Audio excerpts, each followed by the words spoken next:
Scopites, welcome back to the channel. In this video we're going to talk about Alexis Mac Allister. Now last season Alexis Mac Allister was absolutely brilliant, wasn't he? You know, he just doesn't seem on it this season, whether his head's been turned by the Real Madrid talk or you know, because he did that interview, didn't he, a few months back now. I can't remember the exact dates. I believe it was with Gary Lineker. And I think Lineker asked him, you know, would you like to play in Spain or something like that? And he said yes. Not right now, I'm happy at Liverpool, but in the future I would like to play in Spain. So I don't know, because there is links with Real Madrid, there is talk in Spain about Real Madrid. If you go and have a look at Cop Talk, Dunk at Cop Talk, he's mentioned it in the mail stand, if you remember. Go and take a look at that. If not, go to a live stream. He's on at 6:30 tonight. Ask him about Mac Allister and Real Madrid links and he'll tell you, or he'll skirt around it. But let's take a look at this article and see what they think.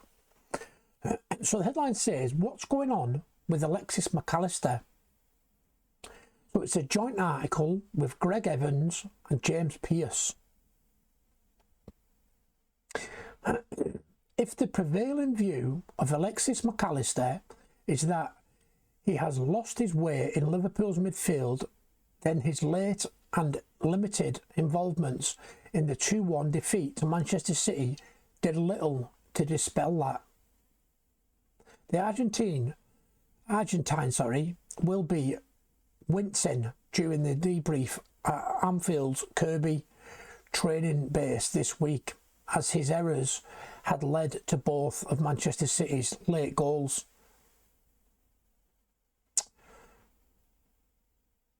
A weak attempt to block Ryan Cherki's cross into the box for Bernardo Silva's equalising goal was not as bad as what followed, but still damaging enough. Mac Allister stuck out his right leg and turned his back on the delivery when Liverpool needed someone to face it down and cut it out altogether.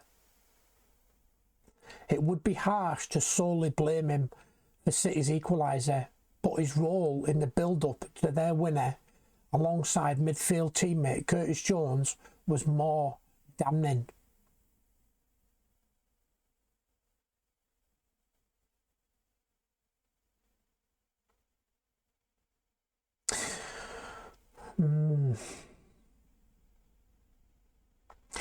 So actually on the article, obviously I can't show you it, but on the article it says, as the screenshot below shows, Mac Allister and Jones were both caught ball watching as they allowed Matheus Nunes to run into the box unchallenged. Nunes was able to collect that simple pass deep in the Liverpool area before Alisson, charging out in an attempt to clear the danger, rashly fouled him to concede a penalty. The number of individual mistakes leading to goals this season has increased significantly, leaving Liverpool in a battle to finish in the top 5, which should ensure Champions League qualification. The drop-off in midfield is a major factor in Liverpool's lack of control in games, with Mac Allister's form the most concerning. How is it that a player so important in the title success of last season is now struggling with the basic principles that used to serve him so well? Last season, if he wasn't chipping in with glorious goals or defence splitting assists, Mac Allister would act as a strong defensive shield who tracked runners, blocked off space and made crucial interceptions alongside Gravenberch and Dominic Szoboszlai. He was integral to one of the best midfield systems in the world. Even head coach Arne Slot was struggling to find new things to say about Alexis Mac Allister's when he was asked this time last year about his importance to the team. When I ask about Maka, I cannot come up with a poor performance for him all season. He told reporters in January 2025. He is so involved in every game we play. He is so important for us, defensively as well. There's a reason why he is a World Cup winner, because he shows up when you really need him in terms of his mentality. The drop-off, however, has been stark. McAllister's numbers are down significantly in most of his defensive actions this season. He's making fewer interceptions and tackles and winning fewer of his other duels. He's not winning possession high up the pitch as often as last season either.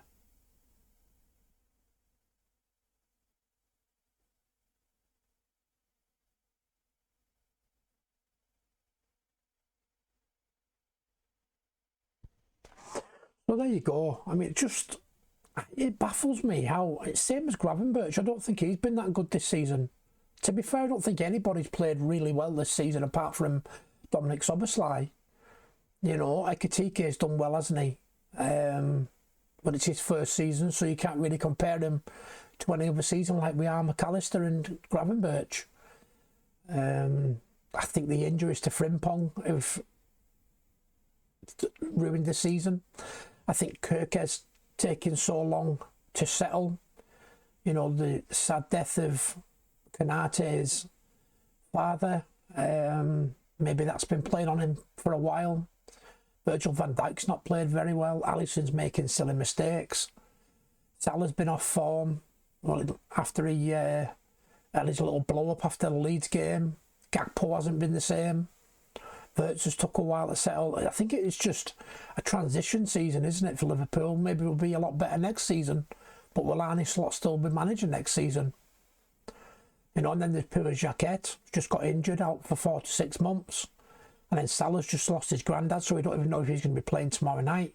It just seems to be one thing after the other. Then obviously I know I don't like talking about it, but there's the Diogo Jota death as well. That's hit the team. I just think it's been a really bad season, and I really don't see us finishing in top 5. Let me know what you think in the video. What's happened to McAllister? That's it for now. Take it easy.